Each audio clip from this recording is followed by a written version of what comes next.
You know, the sidearm throw has a lot in common with a good golf swing. But if you're truly going to incorporate a sidearm throw into your swing, you're going to have to break two long-standing cardinal rules. If you're open to doing this, however, the net result might be a huge boost in clubhead speed for you.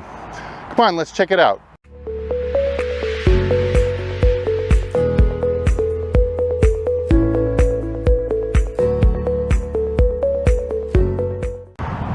If you were to copy a baseball pitcher's sidearm throwing motion, you would see a couple differences in their windup compared to a traditional golf swing.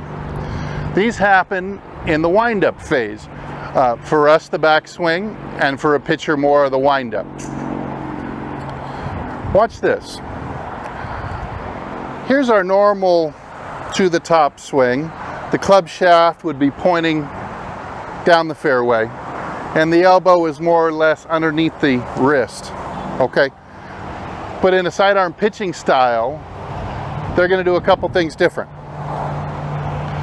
Going back to about here, at this point, the humerus bone here is going to internally rotate, causing what we'd say a flying right elbow, and the club shaft going across the line to the right, just like this.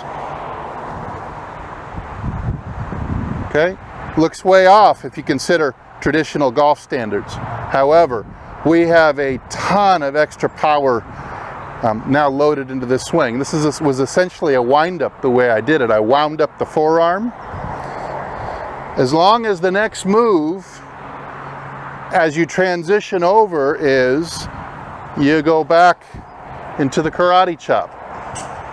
See, this is a karate chop, and then roll the forearm. So it would be wind it up,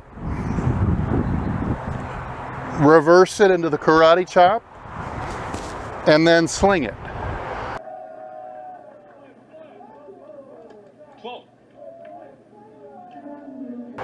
You've got an incredibly powerful motion there.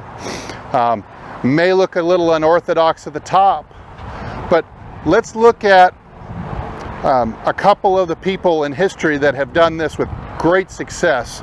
Arguably the longest hitters of their era. You had Nicklaus with the flying right elbow. You also had in the 80s and 90s Fred Couples with the flying right elbow and the club across the line.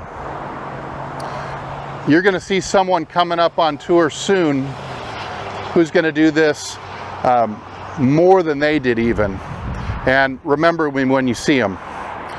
There was a British golfer, champion amateur golfer in the 40s named Jimmy Bruen, B-R-U-E-N. Remember that name, Google him, look him up on YouTube, Jimmy Bruen.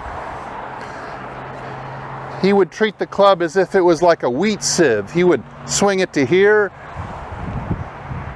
okay, and then by externally rotating the humerus, supinating the forearm, we drop it in.